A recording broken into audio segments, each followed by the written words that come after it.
All right, here we are. We're live now, Kenny. So our off the record conversation from a few minutes ago will stay off the record because we are live. Well, happy Friday, everybody. It's Friday in the summer, and Kenny, thank you for joining me tonight. Um, let's get right into it. I mean, we've been talking offline for a little while now about you know the possibility of new candidates emerging for the presidency in 2024. And, I am a Democrat. I voted for Joe Biden in 2020. I voted for Trump in 2016. Surprised some of my fellow Democrats with that admission. I regretted that vote, obviously. But, I felt for quite some time now that, the president, I've always thought of him as being more of a caretaker president. And I feel like a lot of people get offended when you say that they think that, he's still the best qualified Democrat to run in 2024. I certainly disagree with that for any number of reasons. I mean, what are your thoughts, Kenny, before we get into the specific names? I mean, you hear about Trump versus Biden as being a very real possibility. What are your thoughts about that happening? And do you think that should happen? What are your thoughts? So let's set the stage right now. Currently, Biden has a 33% approval rating. That was like the worst that Trump had when he was president. Right. And about two-thirds of Democrats want someone else. This is based upon the most recent New York Times polling. Right. Um, and I think we all need to understand that the vote for Biden in 2020 was an anti-Trump vote. It wasn't a 100%. vote for the 100%. general election.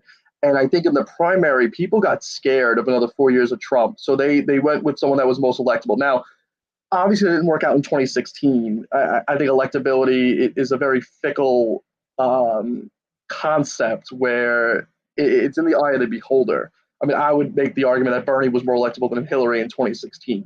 He did a lot better head-to-head against Trump in head-to-head polling during the 2016 primary than Hillary ever did against Trump. I think that's something you need to keep in mind. Now, 2020 was a different scenario where, as the primary was going on and people were voting, you had COVID come in.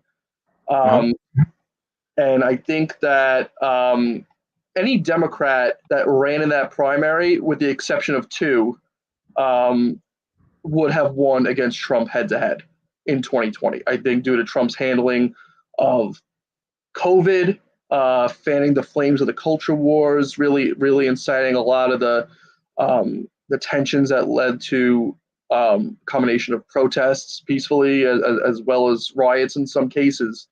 Um, People wanted anyone but Trump. Now, I think the two quote unquote Democrats that would not have won against Trump in 2020, Michael Bloomberg and Marianne Williamson. Um, they obviously come from two different perspectives, Right. but I don't think Bloomberg would have won against Trump. I really don't. And obviously Marianne is just, So just to go back to 2020 for a moment. So let's just think that through for a second, Kenny. You're saying that if we name some of the names, let's see, I'm a little rusty, but we had Senator Klobuchar running from Minnesota. We had Senator Warren running from Massachusetts. Of course, we had Bernie Sanders running. Probably forgetting a whole bunch of other people, but any of those people, with the exception of Bloomberg and Marianne Williamson, you think could have won against Trump? I think so. Yeah. I Yeah, I mean, think it's it was an anti-Trump vote. I mean, that much is. I don't know why we forget that. I mean, you certainly haven't forgot that. I haven't forgot that. But it seems some of our fellow Democrats think that we were all in love with Biden, where he emerged as from the primary as sort of like the consensus candidate. But that's what it was. It wasn't like he had this huge momentum behind him. And I'm not saying anything that's not true. It's not whether I like him or dislike him. It's just that he was the consensus candidate. There was nothing new or breathtaking about him in 2020, right?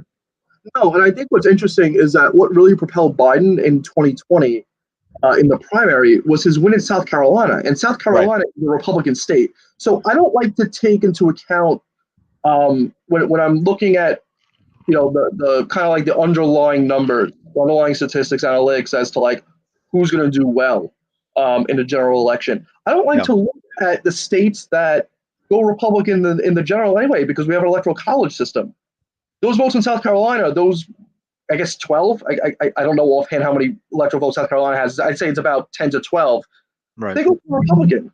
So I don't really care how South Carolina votes in a Democratic primary. I That's don't. interesting. Yeah, that's No, interesting. I don't look at it. I don't care how New York votes either, because that's always going to go to the Democrat. I'm really looking at like the swing states, quote unquote. Right. Um, I care about how Michigan votes. I care about Ohio. I mean, well, Ohio's been more Republican lately, so that might be drifting out more Right. further to the right. Colorado, I care about. I know it's been Democratic, the past few cycles, but that's always a good bellwether. Minnesota, Wisconsin, um, Wisconsin. Right. and now I care about Georgia now. I care about Arizona now. But the states that have been solidly red or solidly blue, those are givens, and that's fine because those states will go blue in the general. I'm looking to see those states that go back and forth between blue and red. Um, Michigan is definitely because that broke red for Trump in 16 and then blue for Biden. I want to see how those states, what the people in those states are thinking about. I want to repeat something that you just said because I hadn't thought of it that way. And as I always say, Kenny, you're one of the smarter people I know. That is a really interesting thing you brought up, though, because it was, if everyone remembers, it was South Carolina that absolutely did change the momentum for the president in the primary. And Congressman Clyburn got a lot of credit for bringing out the vote for the president. But if you think about it, what Kenny said is absolutely true. I mean, South Carolina is a Republican state; it's a Republican stronghold. So it is kind of, I don't know if irony is the right word. It's kind of ironic or whatever that word is. Interesting that it was a Republican state that had no chance of voting for a Democrat in the general election that ended up deciding who was the Democratic nominee, or at least helping to decide. Sort of shifting the momentum. So that's interesting. Now, what are your thoughts on Pennsylvania? Is Pennsylvania still a purple state? Is it more blue, more red? What's Pennsylvania these days? Probably trends blue. Probably the most blue state that I would look at in Colorado, in a Democratic primary to see where the winds are blowing, so to speak. Right, I really really like John Fetterman, who's the sitting lieutenant governor who's running for U.S. Senate right now. He's running against Dr. Oz. right. Um, I saw a really funny picture today, actually. Fetterman's running a great campaign there. He's for Medicare for all. He's for green. He's for Green New Deal. Um, he's a progressive Democrat, but he understands what the voters of Pennsylvania, the blue collar types, the union workers, what they're thinking. He is in touch with them on the issues, both on the wallet and pocketbook side, as well as the cultural side. He gets his base, and I'm very certain that he's going to win. He was sharing and mocking Dr. Oz because he had showed up at Pat's and Geno's, the cheesesteak places in Philly. Yeah, of course. There's a third one too, I think.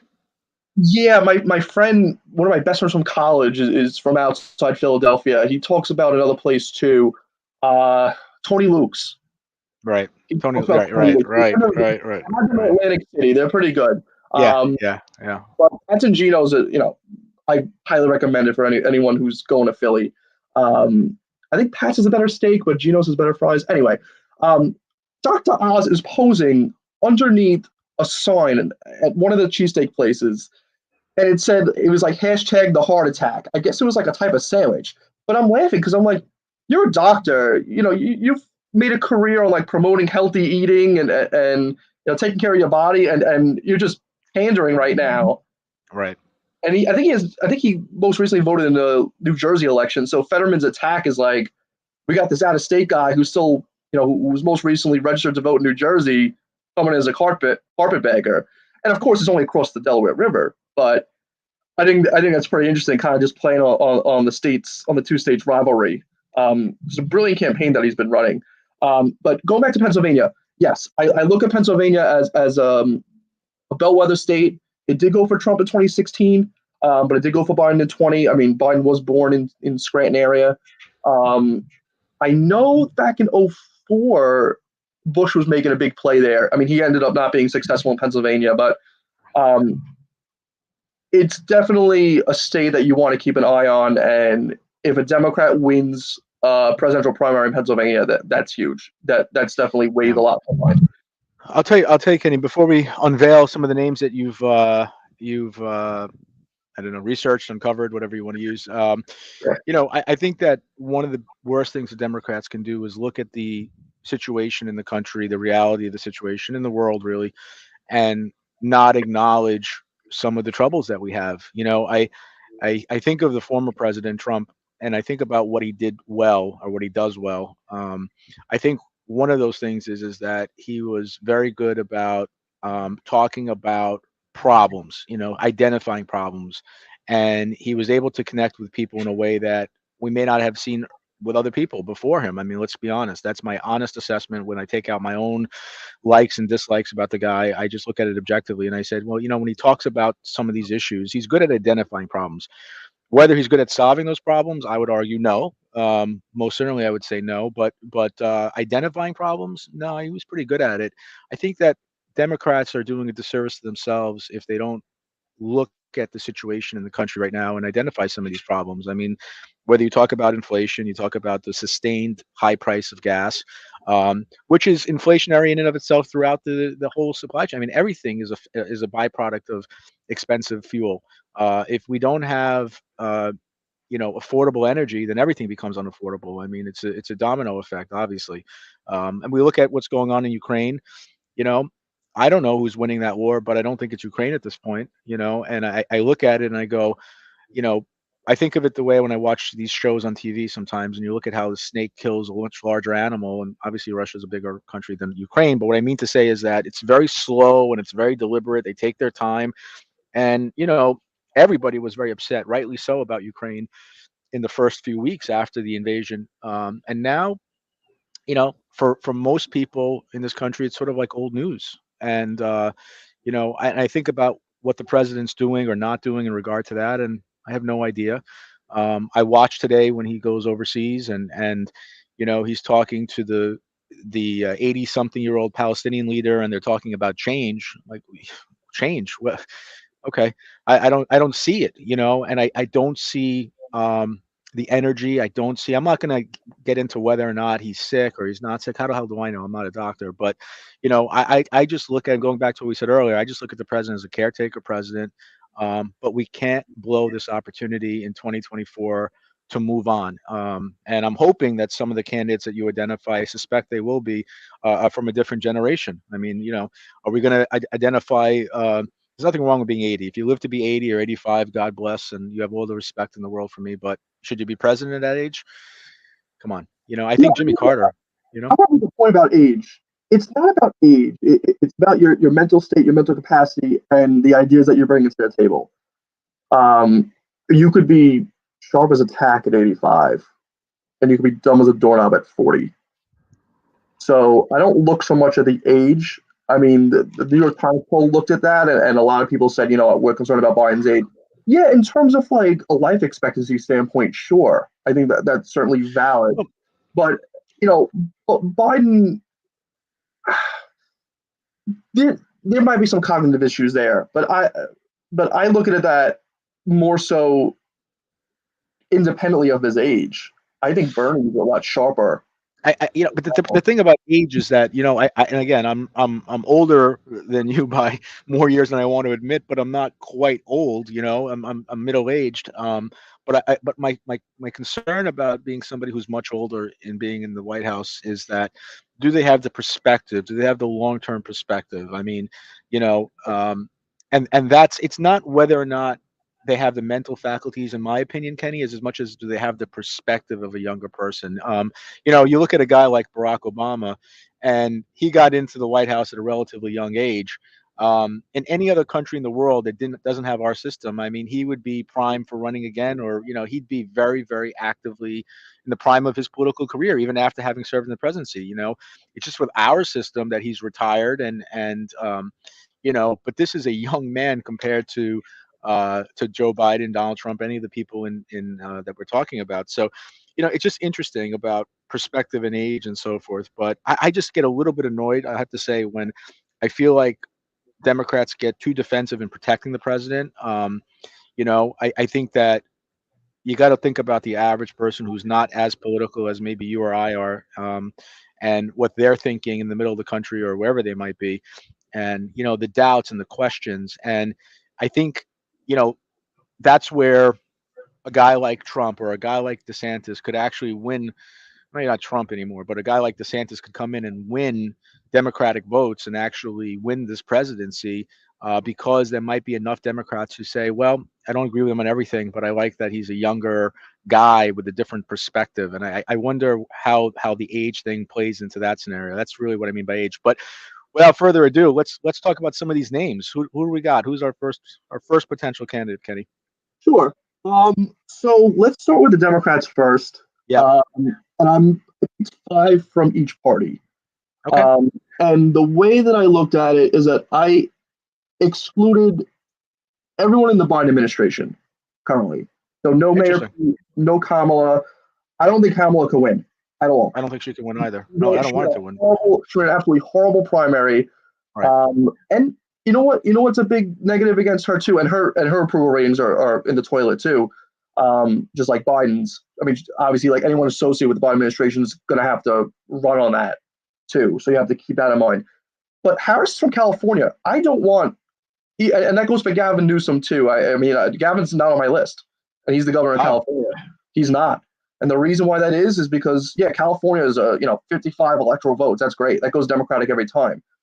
But California candidates have trouble connecting in the areas that you need to win.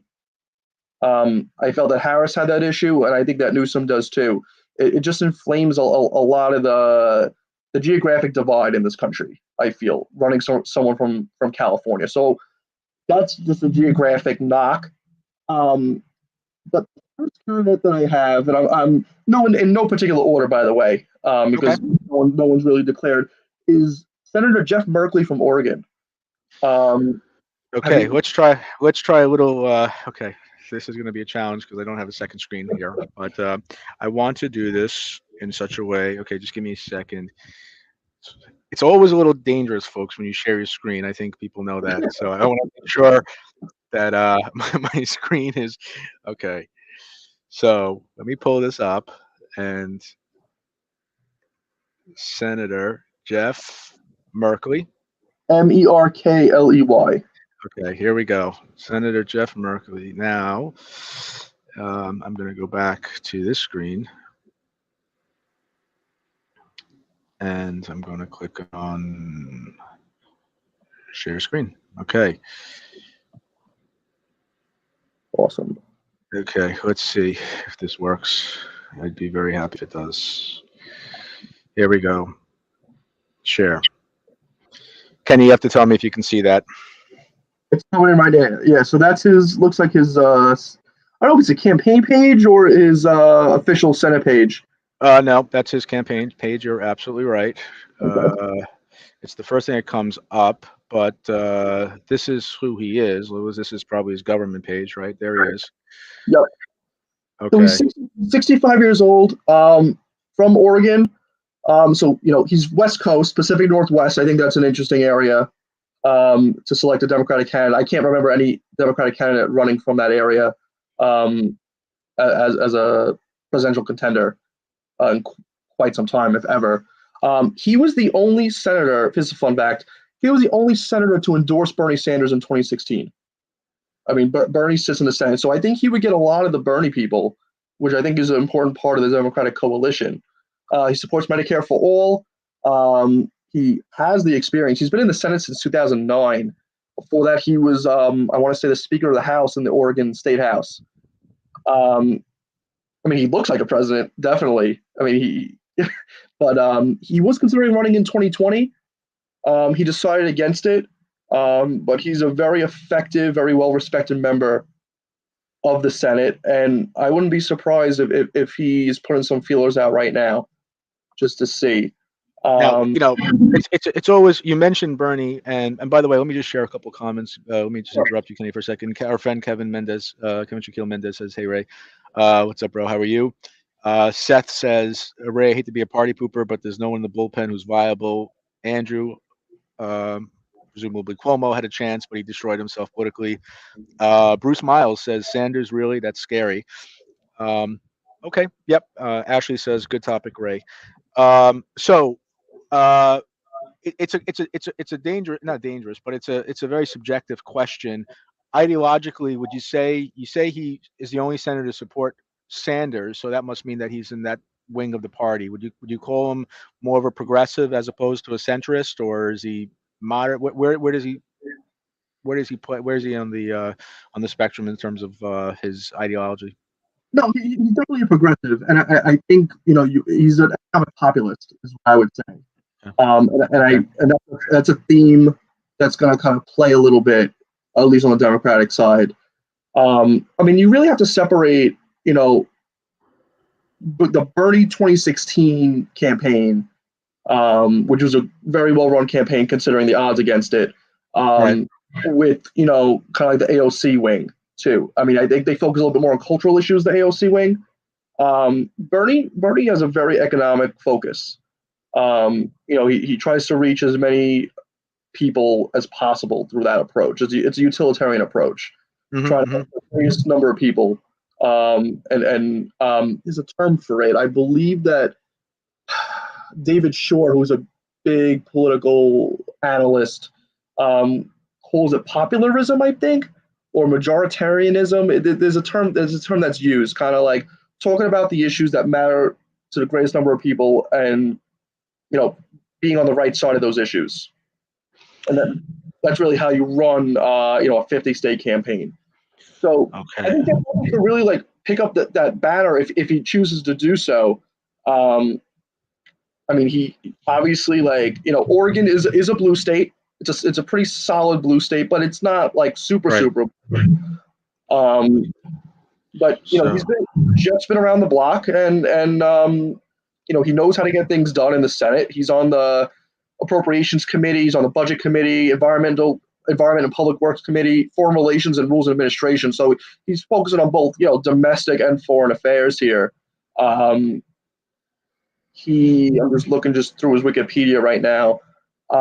He held the Senate floor for 15 hours and 28 minutes in protest of the confirmation of Neil Gorsuch to the Supreme Court. So that's going to be huge, especially with the overturn of Roe v. Wade. He has the progressive bona fides. He's able to reach across to other factions of the Democratic coalition. He's a dark horse because people don't know his name right now. Yeah, I would have failed. I would have failed. I would have known the other senator from Oregon, Ron Wyden, and I would have known that name, but I wouldn't have known this name. Yeah, so he's a person to keep an eye on. Moving on, and this is a name that you'll be familiar with. And before I continue, I do just want to say only one of these 5 names ran for president in 2020. So we're really talking about a mixture of some people that Biden was considering for VP, some more well-known names within the political sphere. But this one Biden was considering, and he probably should have picked her as his VP nominee the more I think about it. Gretchen Whitmer, governor of Michigan. She won the governorship in 2018. She was previously, I want to say, a state senator in Michigan. And she got high approval ratings in her state with COVID response, as well as her stance against white nationalism. I know there was like an assassination plot against her. Right. In the middle of everything that was going on in 2020. So she's 5 years older. She's fairly young. She's 51. Yeah. Interesting. Okay. Yeah. I mean, you're right. I think most people would be familiar with the name. Interesting. I keep seeing that she went to Forest Hills High School, but not the Forest Hills we're familiar with. So I thought maybe there was a connection, but there obviously is not.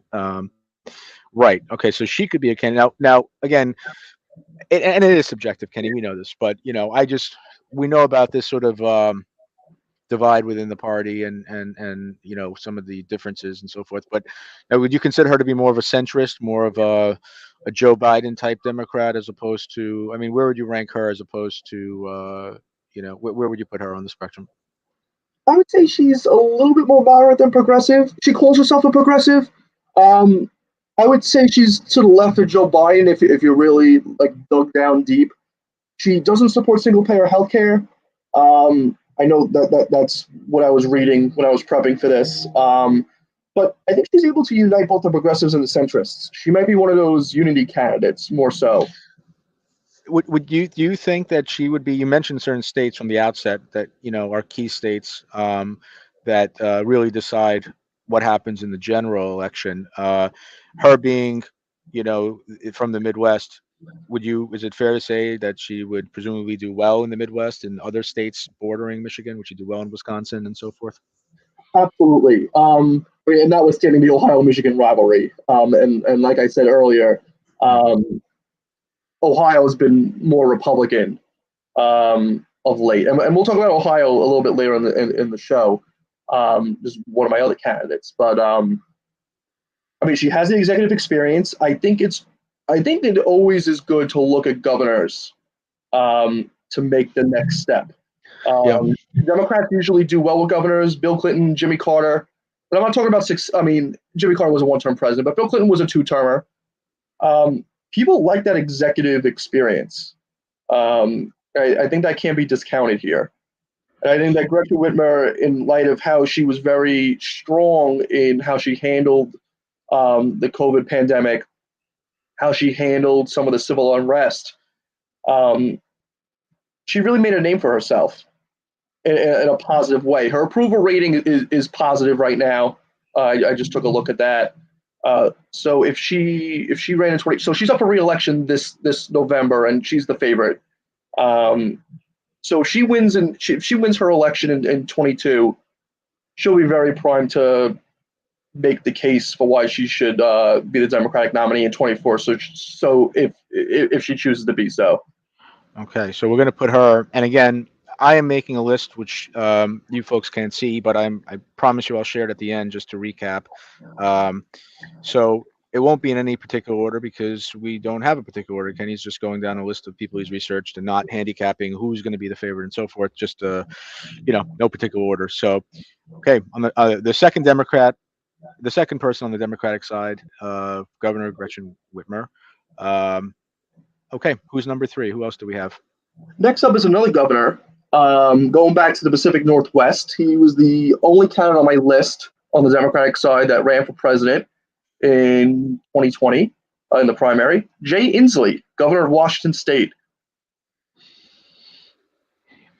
He kind of grew on me a little bit. I have to tell you, I didn't like him at first. I don't know why. I think it was more just because you make a judgment when you first hear someone speak, and you sort of just, especially during the primary season and so forth. I didn't know much about him, but at first I didn't like him, and then I kind of began to like him a little bit more. Usually I'm pretty stuck in my ways. I like you, I don't like you, whatever, it's it. But okay, so he is the sitting governor. He's fairly popular, I think, in Washington, right?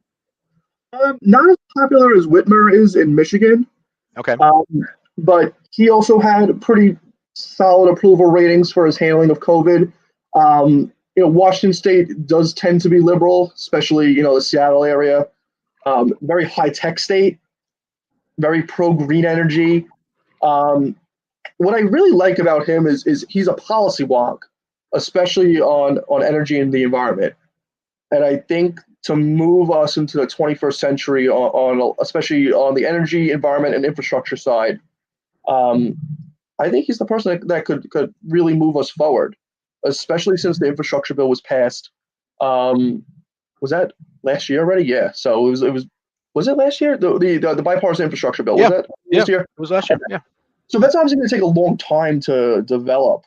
And if the money for these that was approved in the infrastructure bill is going to go towards some of these green energy projects, offshore wind turbines, solar, high-speed rail even, I think Jay Inslee's that guy that could really really spark us and allow us to be competitive on the energy side, protect the environment, and really enhance our infrastructure because we're really lagging behind compared to other developed countries. So we're gonna put him on our list here as he's on the Democratic side again, and we will share this again at the end of the show just to go over so people can see some of the people you've identified, Kenny. All right, so this is Democrat Governor Jay Inslee, and he is from the state of Washington. Yeah, and he's been around the block. He was in the Washington House of Representatives. He was in Congress. He was actually in Congress twice. Um, I forgot if he lost election he might have lost a seat in the '94 Republican wave. So he served a term, he lost, and then he came back and served for another like 12 or 13 years. And then he parlayed that second congressional tenure into governor of Washington State, which he's been since 2013. So Interesting. it is a Democratic state. I would say it's a little bit more Democratic than Oregon, if I know my Cook TV eyes. But it's not California. Let's put it that way. I think to someone from the Pacific Northwest might be interesting to run going forward. So I think he definitely has the geography side favorable to him as well. And I think he made a very positive impression amongst the the electorate and the other candidates when he ran in 2020. I would say he was one of the few that I think got more out of it than lost. Okay. So we'll see what happens. I from what I hear, he's been talking, considering it. I think anyone worth their salt in his position or in Gretchen Whitmer's position should at least be having those conversations in the event that Biden decides not to run. I think a lot of this is contingent on whether Biden decides to. That's I've been dying to ask you that question, which is that I didn't want into. I was going to wait till the end after we went to the Democratic list, Kenny. But do you think if you think about conventional politics, it's always frowned upon to run against an incumbent. Well, it has always traditionally been frowned upon.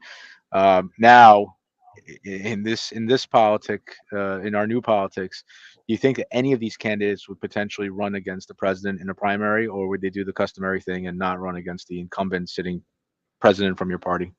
Very good question. I don't know if any of the names that I have would directly challenge Biden in a primary.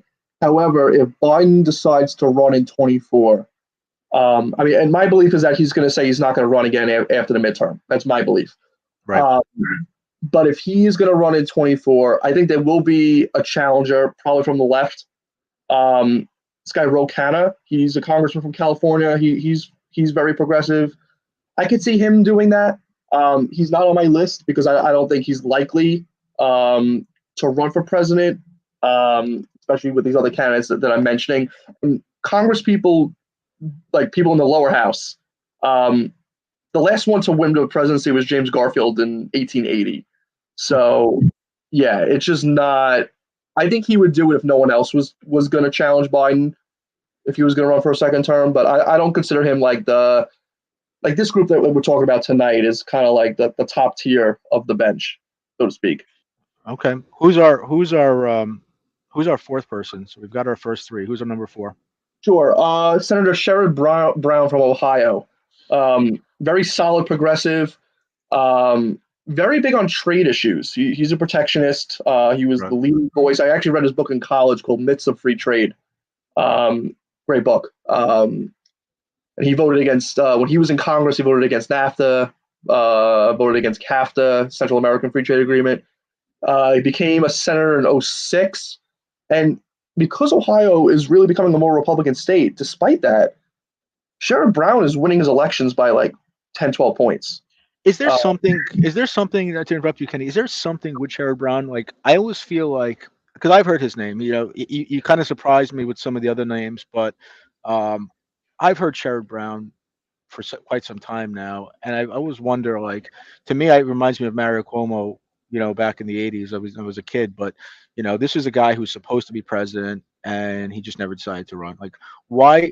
Is there a reason why Sherrod Brown continues to decline running? Or, I mean, is there something there? Or I'm not looking for like a scandal or gossip or anything like that. I mean, does he just always come back to the conclusion that he's better off in the Senate? I mean, is this gonna change? Does he have it in him to run for president? Well, I think one of the things factoring into his calculus is that if he were to run for president, he would have to give up his seat if he were to win.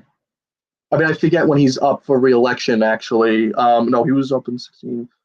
Oh, I think he's up this fall. He's up this fall. The Republican governor would be able to appoint his replacement. So the Democrats want to keep his seat. And that's definitely very important.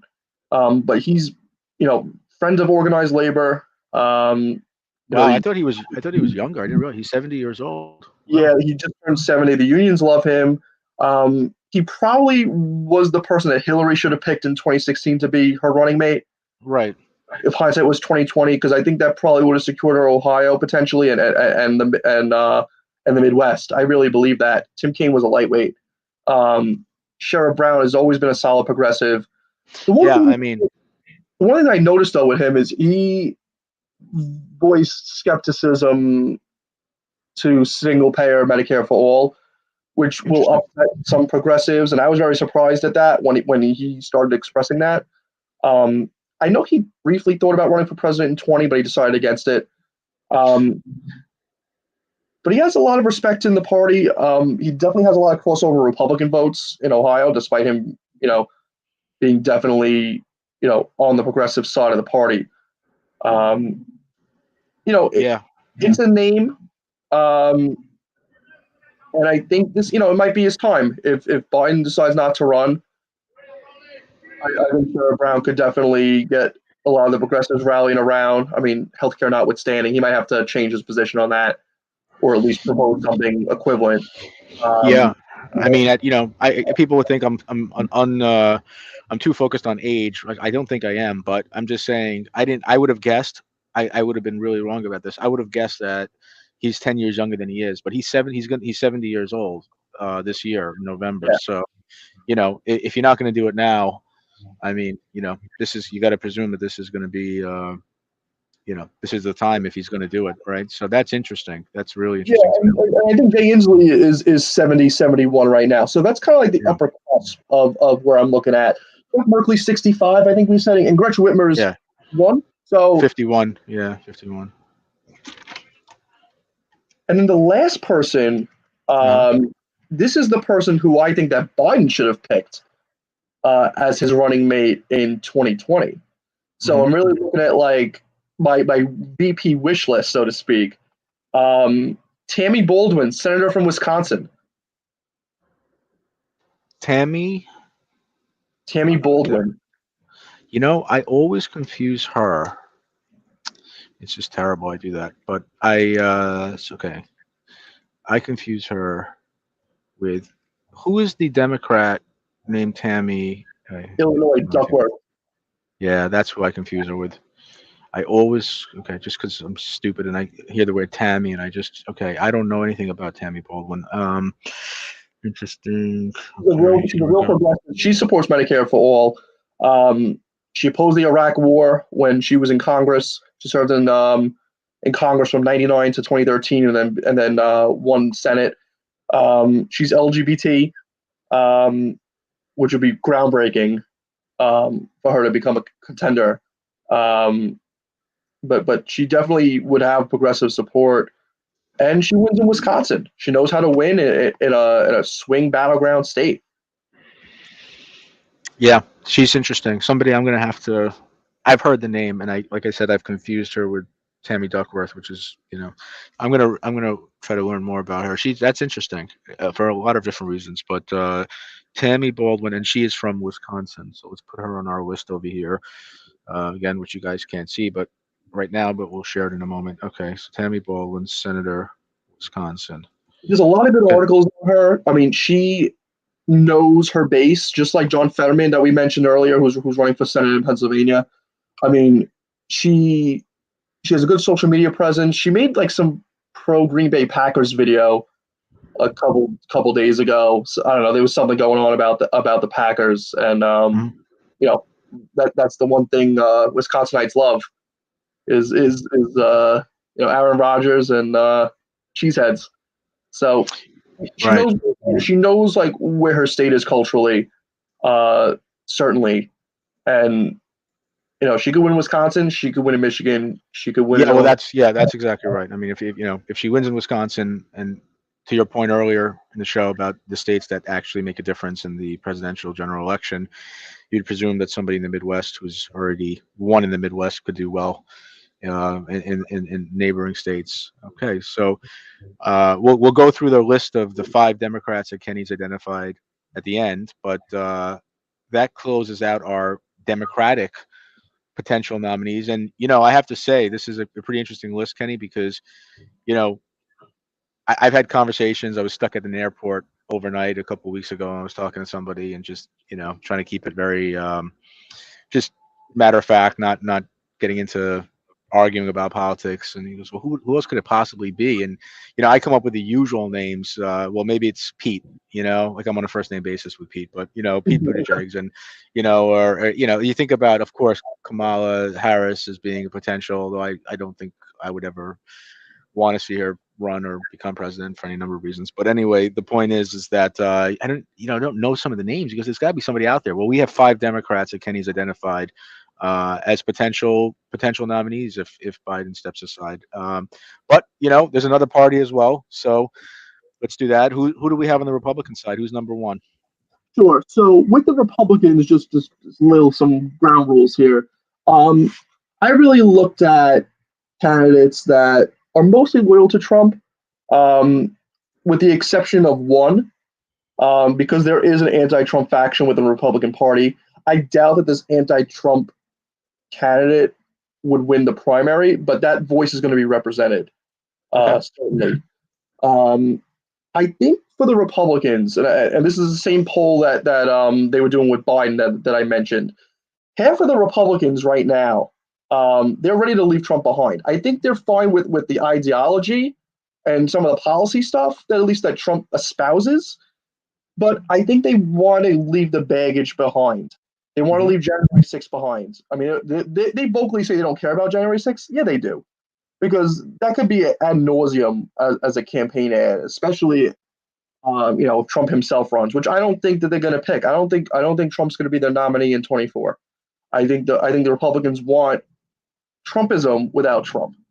I think you're 100% right. I think you're 100% right. Yeah, I agree with you 100%. 100% on that. With that in mind, what were you going to say? No, I agree with you. I'm just going to reiterate. I don't think it's going to be Trump. However it comes to pass, I think that he wants to be relevant. I think he wants to be a kingmaker, and I think that he wants the myth to endure. He wants that to be the legacy, that the election wasn't lost, it was stolen, and blah blah blah blah blah blah blah, all that blah blah that we all know about.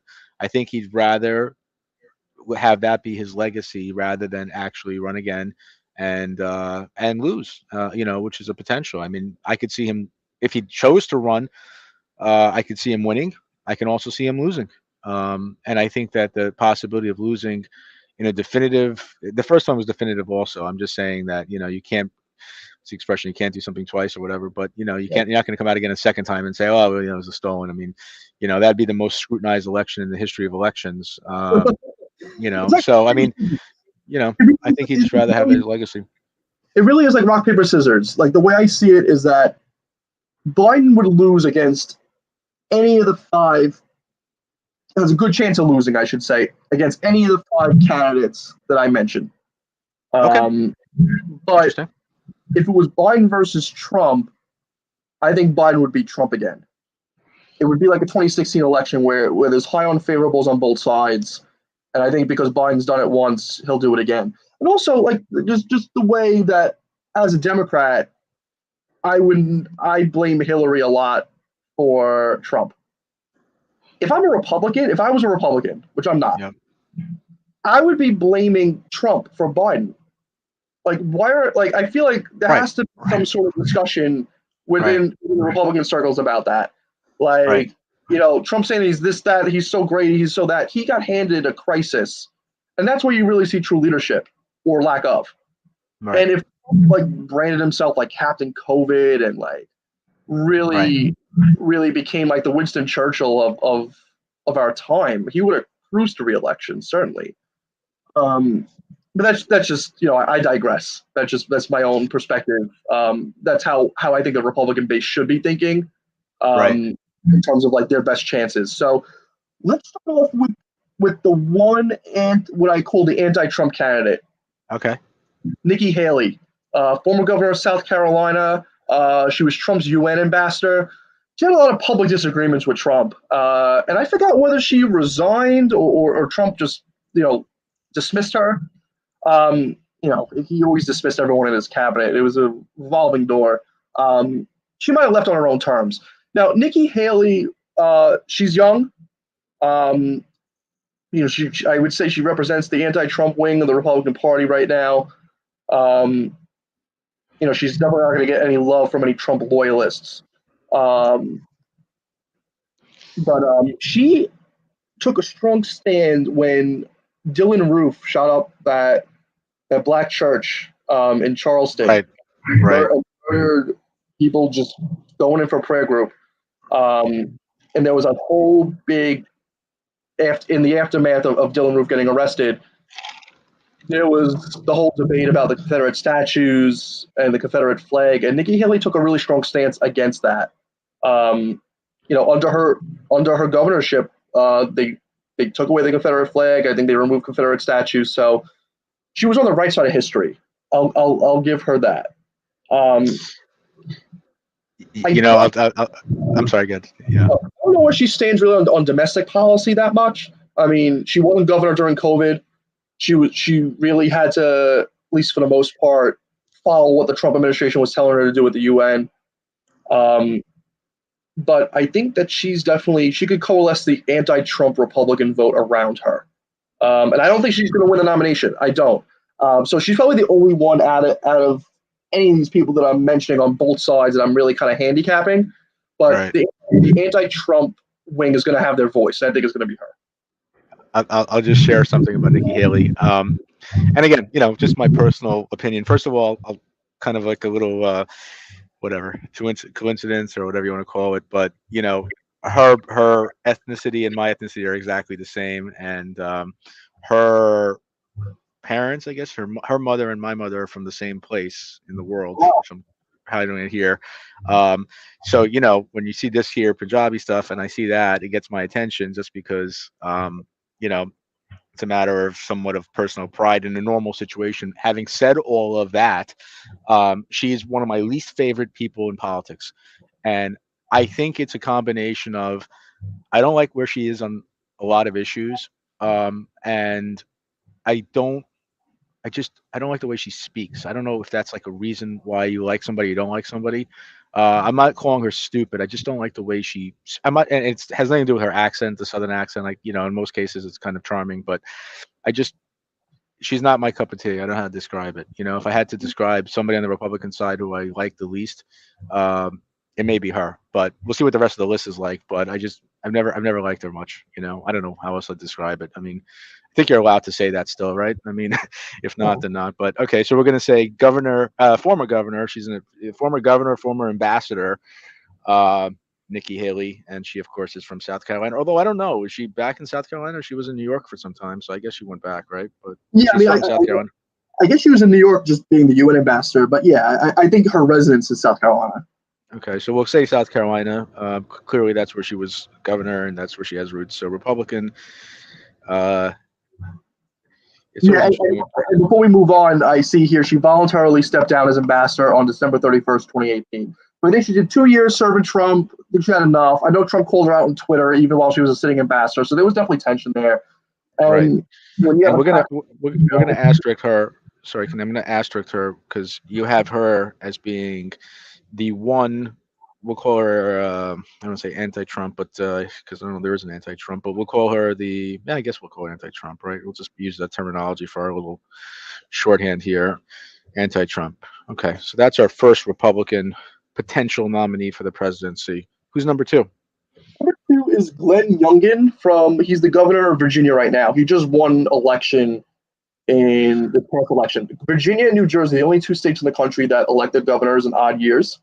Right. And in the case of Virginia, I want to say it's either the only state or one of only two states that limits the governor to a single term. It's completely bizarre to me. I think you should be able to at least run for re-election. You want to have a term limit after two, fine. But to only do one, that's for a governorship, for the chief executive of the state. He's a private equity guy. He never held political office until this past year.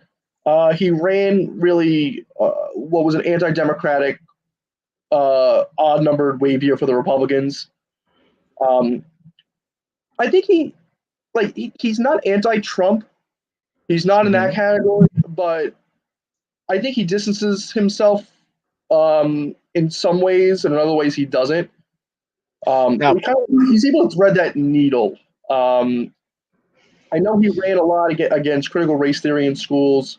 Some of the educational issues. In terms of like the moderate to Trump to ultra far right, he's probably between moderate and like a true Trump Republican.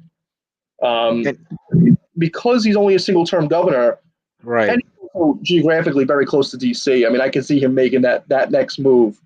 At least throwing his hat in the ring. He probably could self-finance. I don't think he's as rich as Trump. Well, we don't know how rich Trump is, Right. Sure, but he could definitely self-finance at least for a little bit. So he's a name to keep an eye on, certainly. I think he's shown running his campaign that he could tap into the issues on the electorate's mind. And Virginia is a Democratic state generally now. It's been Democratic since 2008, and Northern Virginia, is heavily Democratic. So I think he took advantage of just low Democratic turnout, and the Republicans just pissed off. Yeah, it's interesting because you mentioned the one-term Virginia weirdness or whatever. By the way, is Virginia the only Commonwealth in the country? I know there was there's Commonwealth of Massachusetts. Commonwealth of Massachusetts, right? There's Kentucky, Massachusetts, Pennsylvania, and Virginia. So there's 4. Oh, listen, you just proved why I always say you're one of the smartest guys I know. The fact that you know off the top of your head is kind of interesting. But yeah, okay. I didn't know. I would have totally forgotten that Massachusetts was a Commonwealth, and I've spent a lot of time there recently. And the other ones I had no clue, no chance of knowing that. But I think you hear it like with the Kentucky Derby. Sometimes they'll say it. I did my undergrad at Boston College, so I spent plenty of time in Massachusetts. It's the other state that I'm admitted into their bar as well, in addition to New York. And my uncle lives in Philly, so Interesting. Okay, so this is Governor Youngkin from and by the way, let's also mention that he happened to have knocked off a pretty big Democratic heavyweight in the former Governor McAuliffe, right? That was a closely watched race, and Terry McAuliffe has been involved in politics for a long time, former governor of Virginia, and people know him as well as being a very close Clinton associate and so forth. So, and he lost. He lost to Governor Youngkin, so it's sort of a feather in his cap.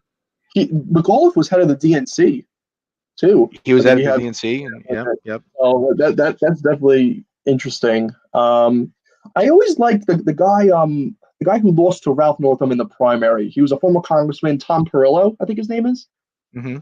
He was I think a Bernie supporter in 2016, economic progressive. I could see him running for Virginia governor, and once this guy's term is up, if he decides to run or not to run for president. But I digress. The third person I really want to talk about, because I think he's probably one of the more militant Republicans on my list. Senator Tom Cotton of Arkansas. Okay, Republican Tom Cotton. Type it up and then go to the computer. Tom Cotton. Yeah, people will be familiar with this name, right? And he's certainly been out there. Wow, he's a year younger than me. Okay, great. There he is. People will know him.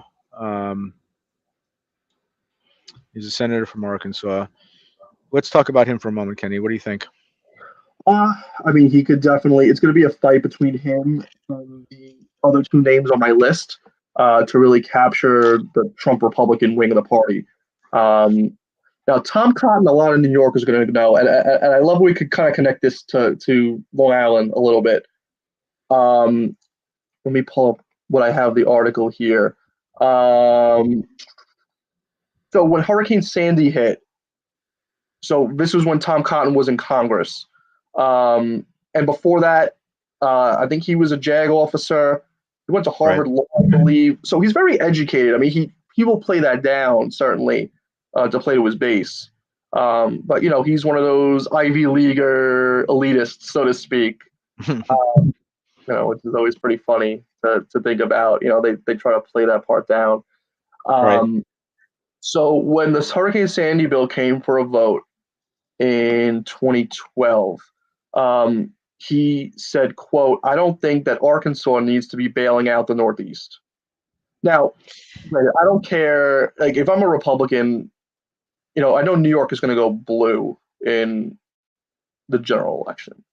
So he knows that, like, it's not trying to win over people here. He doesn't need us, so to speak. But it ties into my least favorite local politician, Peter King. So, of course, I had to weave this in. So King was saying that anyone from New York and New Jersey, this is at the time when Cotton was making these statements, anyone from New York and New Jersey who donates to congressional Republicans is out of their minds. These people put a knife in our backs. Then about 6 months later, when Tom Cotton decides to run for Senate, Peter King donates $1,000 to him. King likes him for his hawkish national security views. He wrote a very infamous op-ed, Tom Cotton, in 2020 in the New York Times, which actually led to the firing of the head of the opinion section, the head of the editorial page. He wrote an op-ed when there was a lot of civil unrest going on. He wrote, it was called "Send in the Troops." So he was advocating for deploying active duty military to cities to quell the unrest, which obviously has some constitutional implications. 10th Amendment police power, which is reserved to the states. The only other time I could think of, a couple of other times. Apart from like disaster, like a Hurricane Katrina or something like that, would be probably like the riots in LA in like '92. I think there was active duty military deployed there. I'm not gonna get into like the laws but just know it's like on shaky constitutional ground at best. To deploy, the Pasta Comitatus Act, but that could also be looked at in the context of the Insurrection Act of 1807. There could be a ton of like legal briefing done on this, but I think before that might have been like Little Rock, when Eisenhower deployed the 101st Airborne, because the Arkansas National Guard, which is funny because he's senator from Arkansas. Back then, the Arkansas National Guard was preventing African American children from attending public school. So, and Eisenhower was like, "That's not going to happen. I'm enforcing the Supreme Court's decision in Brown versus Board of Education, and I'm deploying active duty military to enforce constitutional rights." Interesting. But he's a huge hawk. If he was president, we probably would be at war with Russia tomorrow, and probably China too. Right. It's like a nervous life right there. So we'll put him we have him number 3 on our, well, again, folks, when we share the list, it's no order. I have it on a note there is no order, but number 3 on our list on the Republican side is Republican Senator Tom Cotton from the state of Arkansas. Yeah, and he was also, another note about Tom Cotton, we're really getting into like the insurrectionists, because Tom Cotton was part of that little, he was kind of a ringleader of the whole January 6th. Senators that were voting against the certification of the election results. So that's somebody. So you're saying, you're not saying, I'm putting words in your mouth, but that assumes then that if he were to emerge as the nominee, and if Trump were to decide not to run, it wouldn't be a stretch for Trump to come out and endorse him. That'd be probably a pretty easy get, right? Very, very easy get for him. Tom Cotton, and as well as the other 2 people that I'm going to mention, have a very high chance of getting Trump's endorsement, depending on who runs. Mixture of one runs, the other 2 don't. Then it's probably a clear path for someone like Cotton. But these other 2 names are going to give him a run for their money, run for his money, I should say. The next one is Senator Josh Hawley from Missouri. Yeah, I know. I was afraid you might say that. God. Okay. I know. You can see. Yeah, there he is. Here he is. All right. Well, you know what? I'll take back what I said earlier because when I said that Nikki Haley might be the least likable, least person, the person I like the least on this potential, this list. Yeah, this guy actually, I can't stand this guy. Okay. Right. So he's from Missouri, and he knocked off Claire McCaskill, who's a pretty well known Democrat. And you know, if you hear this guy speak, uh, he's he makes an impression, whether it's a good impression or a bad impression, I don't know. But you know, he makes an impression. To me, it's a bad impression, but he speaks in a certain way. He's not an idiot, right? He's got some education. What are your thoughts on this guy? Well, his approach is different than Tom Cotton's. I mean, both were insurrection. Both were, voting against the creation of January 6th committee. Voted to, not certify the election results during January 6th. But he comes from a different approach from Tom Cotton, whereas Tom Cotton is more foreign policy focused. I would argue.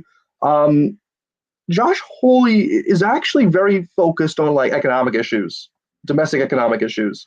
Um, and I mean, I guess international economic issues too. I mean, he was a big supporter of the Trump tariffs, which honestly is probably like the best thing I could say about Trump is that although it was misguided the way he applied them, the tariffs, like to our allies like Canada and the countries in Europe, um, and he mismanaged the imposition of the tariffs on China.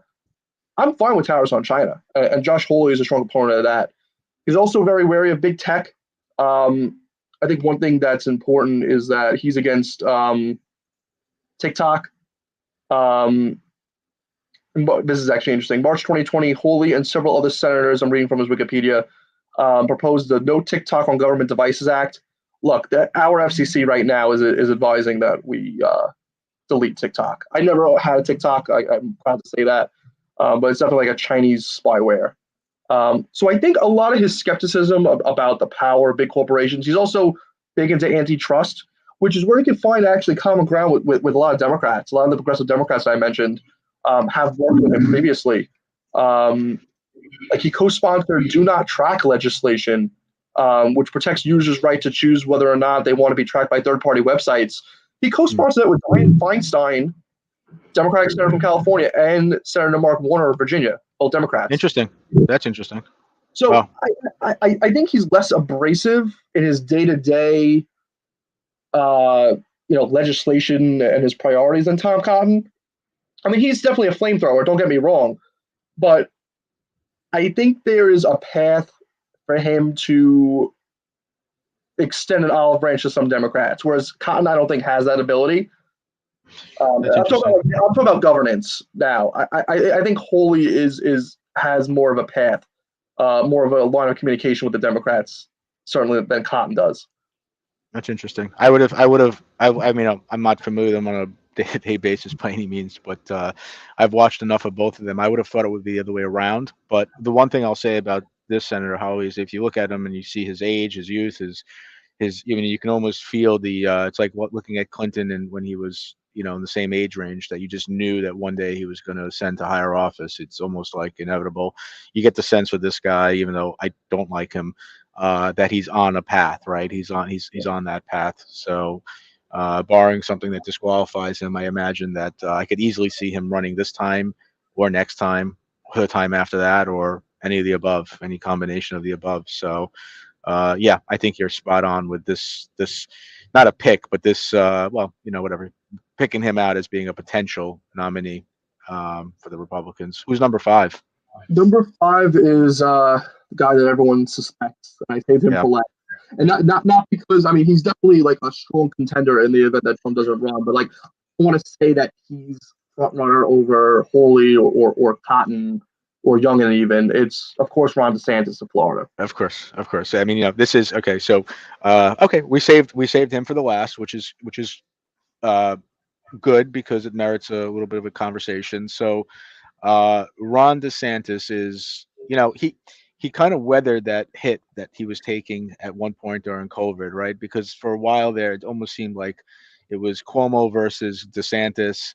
and COVID was like the battleground, right? They were battling over COVID, and as it turned out, ironically, Cuomo got a lot of great coverage early on with COVID and his handling of COVID and the press conferences and so forth. And DeSantis was struggling there for a while when it looked like the cases were higher in Florida.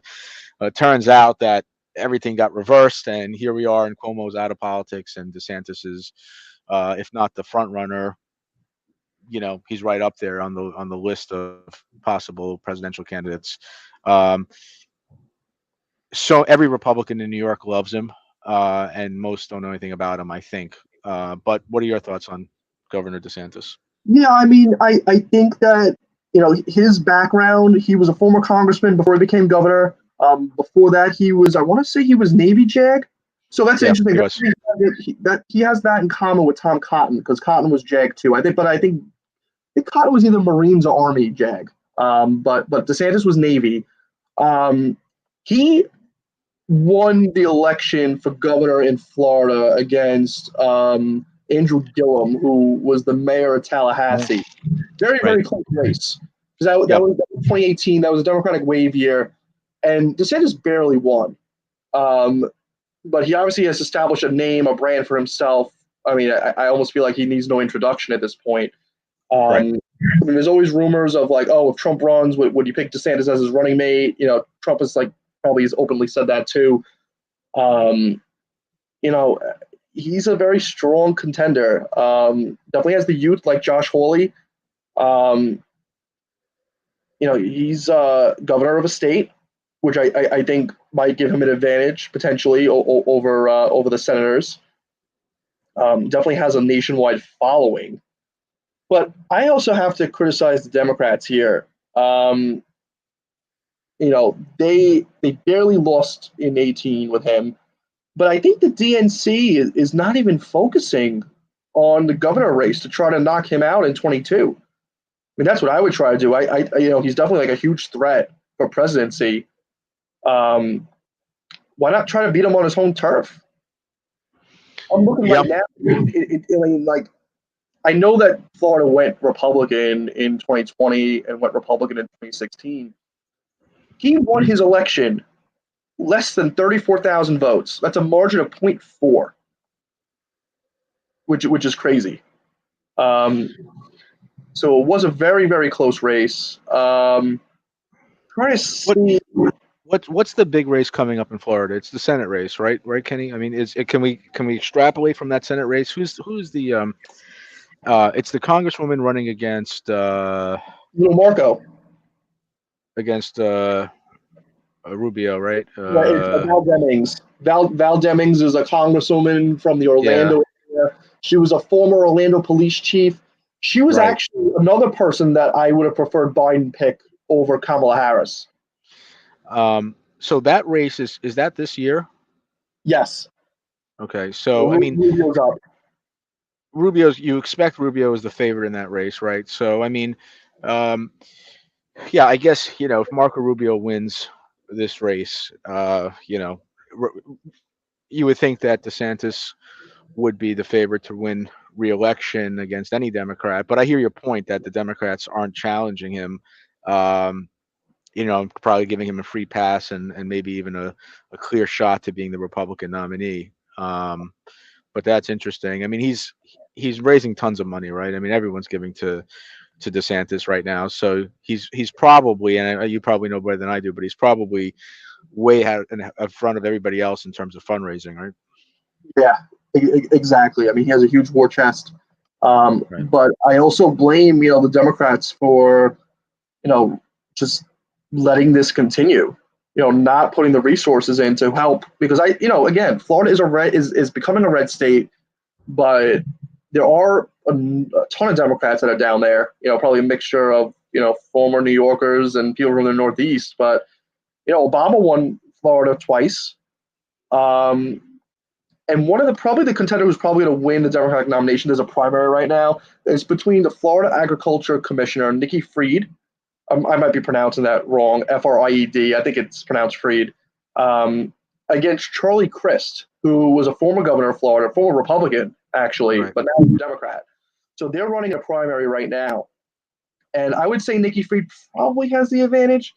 But she won. That's the thing. She is the only statewide elected Democrat in the state of Florida. They elect the agriculture commissioner down there. Don't ask me why, but why that's even an elected spot. But here we are. So, she's definitely an interesting contender. And if the Democrats are able to, really prioritize that race in hopes of just, damaging DeSantis' chances running for president. I mean, I don't understand the thinking. If they don't, like, let's just say hypothetically DeSantis magically loses in 22 for governor. Oh, he's gonna have more time to run for president. Yeah, but guess what? If he lost the state of Florida and he barely won the first time, he might not be as strong as we think. So right. I just don't understand sometimes the Beltway thinking with Republicans that really make a name for themselves, that really stick it to the Democrats. I mean, the same issue that I have with the national Democrats right now with the way they're handling DeSantis is the issue that I had with the local Democrats dealing with Peter King and keeping him in office all these years, despite this being a swing district. There was no reason that Peter King didn't have to have basically token opposition for all this time up until Luba Gretchen Shirley in 2018. Again, I just had to, just tie in a little local flavor, especially with, Tom Cotton earlier. But it's kind of like the analogy that I see between DeSantis and how he's being treated by the national Democrats and how King was treated by the local Democrats. Yeah. Now, Kenny, let's go through this list, and then I got to ask you a couple of rapid fire questions before we wrap it up tonight. And first of all, thank you, as always, for joining. Thank you for the research that you did for this, because obviously you put in work and I didn't. We had discussed this a couple of days ago, and Kenny had said, do you want to go through this list? And I said, no, I'd like to actually hear it for the first time during the show, just because I wanted to just I don't know, I like the surprise element a little bit. Most things I don't like surprises, but for some reason this is just fun. But anyway, so on the Democratic side, we've got a senator from Oregon, Senator Jeff Merkley.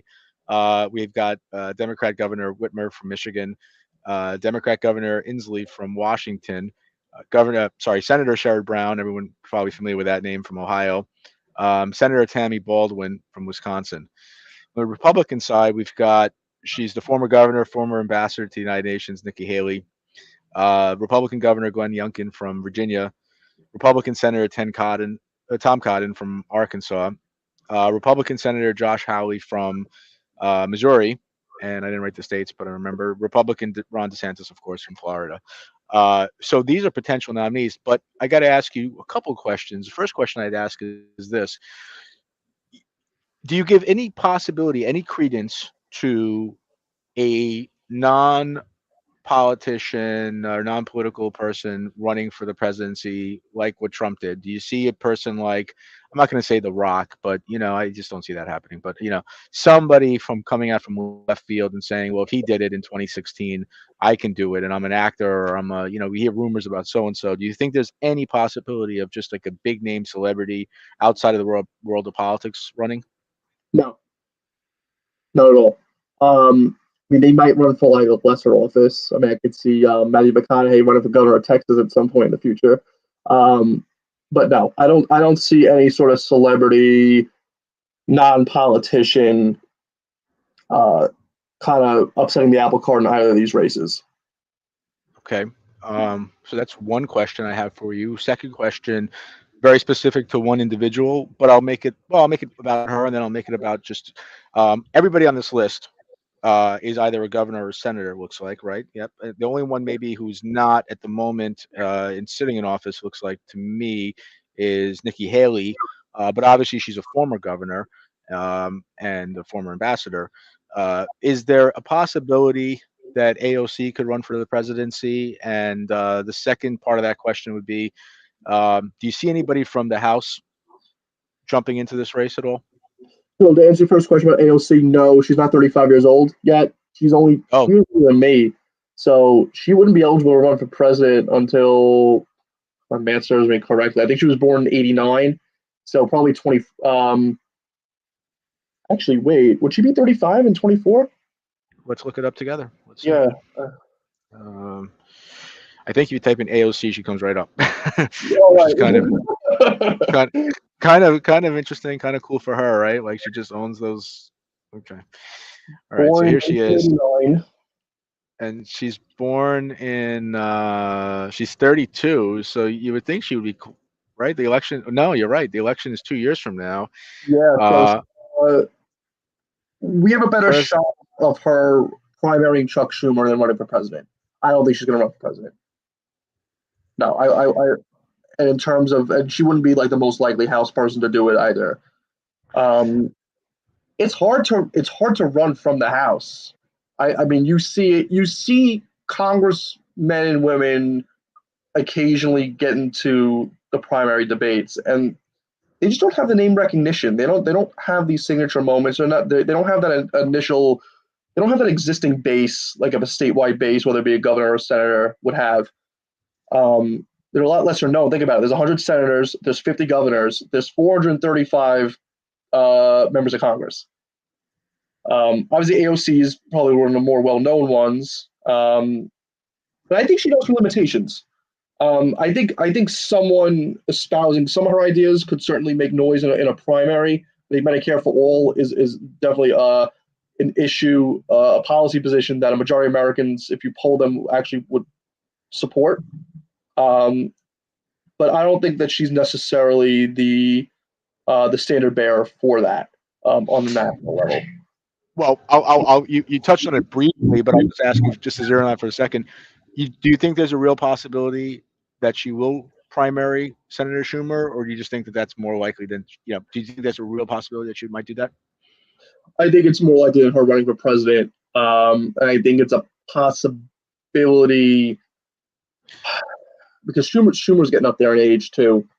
I would put the chances at her primarying Schumer at like 35 to 40%. Interesting. I'll read a couple comments. Again, I've got to work on this thing, Kenny, where let's read the comments. The comments, for some reason, don't come on the screen. But our friend Valerie wrote earlier, great topic. I think it comes down to the famous question about, are you better off today than you were 4 years ago? And I think the majority would say no. I would agree with that. Our friend Kurt wrote, Ron DeSantis for president 2024. He's the best option at this point. Valerie asks a question. It's an interesting question. If it was Biden versus DeSantis, who would you vote for? I'll answer, then you answer, Kenny. I don't, I want to hear what DeSantis has to say. I don't know much about him, I'll be honest. I know his persona on TV. On some level, he's not my cup of tea, but I feel very strongly that the president should not run again. So from a policy standpoint, I'm a Democrat. I would think that Biden is I'm much more aligned with the president than I am with Ron DeSantis. So my inclination would be to vote for Biden. But again, a lot of it depends. I mean, that's also 2 years away from now. And I am upset about our current situation. I am a little bit of a wild card. I voted for Trump in 2016. I've voted for Republicans before. I would probably vote for Republicans again. Would I vote for DeSantis over Biden? I don't see it today, but I also know that things have to get better than they are now. So I'm kind of like hedging my bets with that answer, but it's not a surefire Biden answer. That might piss off Democrats, but that's the truth. I just don't think the president should be running again in 2024. Kenny, your thoughts on that question? Yeah, I mean, look, I would vote for Biden just on the policy merits. I think the people around Biden, I would trust in the event that he were to be the nominee again. I agree with you that I don't think Biden should run in 24. I really don't. I think it's time to pass the torch. But I also think that DeSantis would be the favorite in that race. So I actually, if it was versus DeSantis, I think DeSantis would win. But I would vote for Biden in that situation, but I wouldn't necessarily be happy about it. Right. And like I said, going back to the 2020 race, I would have voted for any of those Democrats on that stage, with the exception of Michael Bloomberg and Marianne Williamson. Those are like the only two that I was like, I would write in Bernie Sanders and Tulsi Gabbard as like my president VP. And I didn't mention Tulsi as one of my candidates because she's a former member of Congress. She made a lot of enemies with the Democratic Party. I mean, I respect the hell out of her on a lot. But I don't think that she is necessarily going down the path that I think that she should be going down. She's making a lot of appearances on Fox News, hanging out with Tucker Carlson. I get a little bit of why she's trying to reach Republicans, Right. but Bernie's done that too. Bernie's reached out to Republicans on Fox News and converts a lot of them, especially on the economic issues. I think Tulsi is very upset about how she's been treated within the Democratic Party, and for that reason, I mean, I loved her in 2020, and she really was a strong principled voice in 2016, supporting Bernie and fighting against probably one of the most incompetent people in the Democratic Party, Debbie Wasserman Schultz, as the DNC chair. But Tulsi doesn't have a shot anymore winning a Democratic primary. I don't think she has that base support, unfortunately. Kenny, I asked you the question about a celebrity, and obviously that conjures the images of like The Rock or Matthew McConaughey or somebody like this or that, somebody in the world of acting or entertainment. But do you think that there might be a possibility? I'm not fishing for this. I'm just, it could be a straightforward no. But do you think there might be a possibility of somebody in the world from the business world emerging? Is there a possibility that Jamie Dimon or who's the chairman of Disney, Bob? Was it Isner? Bob, I just forgot his name. Disney chairman. There are rumors that I mean, no, not him. Bob Iger. Bob Iger. Well, that would be interesting if it was a Disney guy, because DeSantis has made a war on Disney. That would be interesting. So that would be very intriguing. I mean, I would like to see that more so in a Republican primary than like a general election. I don't think any corporate Davosian, which I like to use that word, Davosian, like the party of the neoliberal centrists that go to Davos every year and they talk about world problems, they do nothing about them. To me, Michael Bloomberg really is the epitome of that. But Jamie Dimon would be part of that too, like these elitists, the big bankers. No chance in hell for Jamie Dimon. It's not as a Democrat. Howard Schultz fits into that as well. Remember his ill-fated presidential campaign? That was a joke. Yeah. I mean, business guys traditionally haven't made great presidential candidates, but you remember. Well, you may not remember actually. I know you're a student of history, so I know you know. But I remember having a different experience just because I was young. I was 16, but you were, obviously much younger. But I remember what Ross Perot ran against Bush in '92. I mean, I don't remember that, but I actually I had such a passion for politics at a young age. I remember watching that and just knowing that this guy was putting a real hurting on the president at the time, and just by his performance, and in many ways, hearing how watching Trump run, it was kind of like there was a lot of similarities in just the populism message and so forth. But I hear you. I mean, listen. I'm a Democrat who I was a big Mike Bloomberg guy. Most Democrats aren't, and I get it. My issue with Bloomberg is that he kept changing party affiliation, and he was a big supporter of Peter King. So anyone who supports Peter King, you're running as a Democrat, get the hell out. I understand. It's funny. I remember hearing that. I heard that from somebody I'll talk to you about off air about it, but he was upset about that as well. But it was somebody in office. But no, I mean, look, interesting. I mean, so here's the list, and Kenny, I want to say thank you to you. I guess, give me your Democratic pick. Let me put you on the spot. Who's going to be the nominee from the Democrats? That is tough. I'm going to say Whitmer. All right. I'm going to say, I'll put your name here, and I'm going to save this sheet. I'm sorry. This is Kenny. And I want to be clear. This is who I think is going to be the nominee. It's not, I haven't made up my mind over who I personally would vote for in the Democratic primary. Okay. We're going to put it. Okay. This is not, and this is one of the reasons why I love having you on, because you're always able to distinguish between your opinion and what you think is going to happen, and there is a distinction. Okay, so we're on the same page. This is who I'm not giving a write down. This is who you think is going to be the nominee, not necessarily who you would want or who you would support or who you would campaign for, endorse, give money to, any of those things. Just who you think.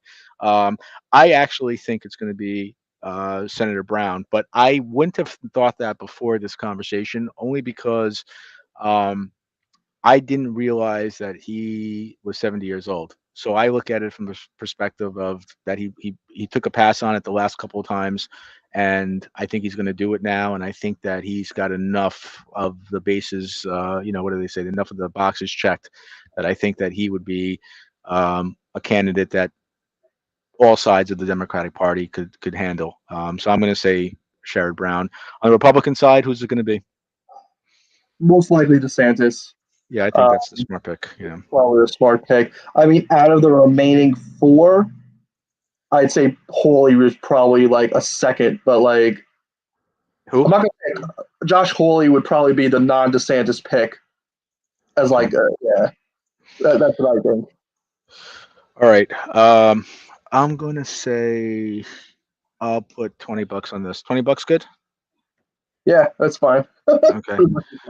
I don't know if like we are actually allowed to do this. Sports betting is legal in New York, but I mean, is this? I don't know. We'd be in trouble. But wager. but I didn't pass the bar. I didn't take the bar, so I'm not really worried what are they gonna do to me. It's like a personal bet. Yeah. Okay. So they'll come after us anyway. But anyway, so that's what we got. We've got a friendly wager on this, and It's not insider trading. I don't work in politics. Neither do you. We're not gonna try to influence this outcome one way or the other in terms of what's fine. we have to do a whole disclaimer now. You have to write up a whole big thing. Right? It's turned into a work thing for you. But no, Kenny, listen, I appreciate it. This was fun, and I'll tell you something. This is just a little podcast that we do for fun, but I actually think that there was a lot of content tonight, and I appreciate you, and I appreciate you doing the work on this. When I watch CNN and I'll actually flip on Fox. I'll watch all these channels. I'm up late at night, and I sometimes go back and forth, and I don't see a lot of conversation about this very topic. I'll be honest. I don't see a lot of comment. I hear plenty of talk about DeSantis, but almost no talk about some of the people who you would be exactly what we did tonight. Some of the people who alternatives to the big two guys, let's say. And when they do talk about possible alternative, it's always the same names. It's Kamala Harris and Pete and so forth. But this is a very thorough list, and it's well researched. And let's see what happens. So, Kenny, I thank you very much. Absolutely, thank you, Ray. Pleasure. I'm going to save this list, and hopefully you have my 20. Ready to go in a couple of years. That's pretty funny. No, I mean, it'll be very interesting to see if this list holds up and some of the things that we talked about come to fruition. So yeah, we're gonna save it. I'm gonna save. Believe me, it doesn't look it, but I'm gonna save this and I'm gonna tuck it away. And I was gonna say I wouldn't bet against you, but I did. So I did bet against you. But I think your list is spot on. So thanks very much. Awesome. Thank you, Ray. Appreciate it. Okay. Good night, everybody. Have a great weekend. Happy Friday.